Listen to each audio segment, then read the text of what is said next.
ساڵ لە دوای ساڵ و تاوان لە دوای تاوان لە هەرێمی کوردستان سزای لە سێدارەدان ڕوو لە زیادبوون دەکات.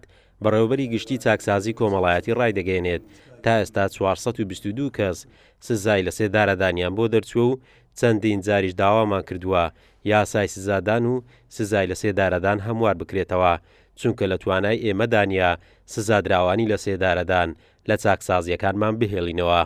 422 کەیسمان هەیە لە ناو چاکسازیەکانن.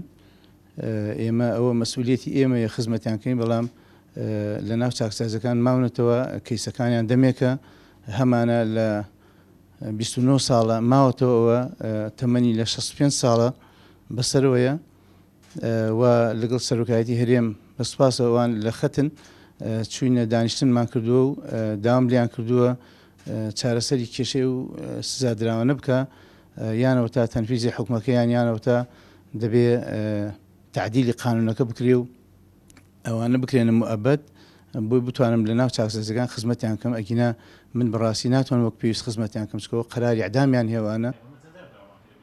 توێژەرێکی کۆمەڵایەتی و یاساناسێک دەڵێن سەپاندنی سزای لە سێدارەدان و جێبەجێ نەکردنی کێشە و گرفتی زۆری لێکەوتۆتەوە بە شێوەیەک سزادراو هەیە ماوەی زیاتر لە 20 ساڵە سزادراوە و بڕیارەکەشی جێبەجێ نەکراوە.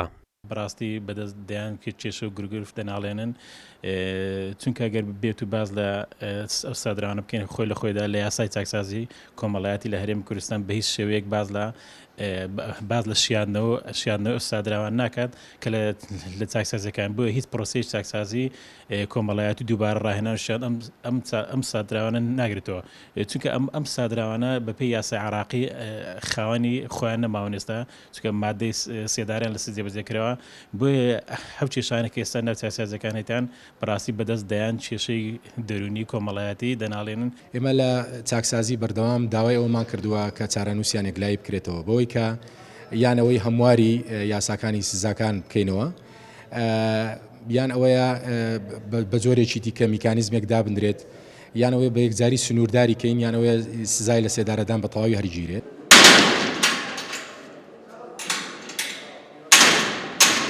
باپێی ئامارەکانی بەڕێوەبەرایەتی گشتی چاکسازی کۆمەڵایەتی سەر بە وەزارەتی کار و کاروباری کۆمەڵایەتی 4934 بەندکراو هەیە و لەو ژمارەیەش 422 کەس سزای لە سێدارەدانیان بۆ دەرچووە، بەڵام بەهۆی جێبەجێ نەکردنی ئەو بڕیارە ئامارەکان ڕۆژ لە دوای ڕۆژ لە زیاد بوونە. قارەمان جەوهەر، کورسات نیوز، هەولێر.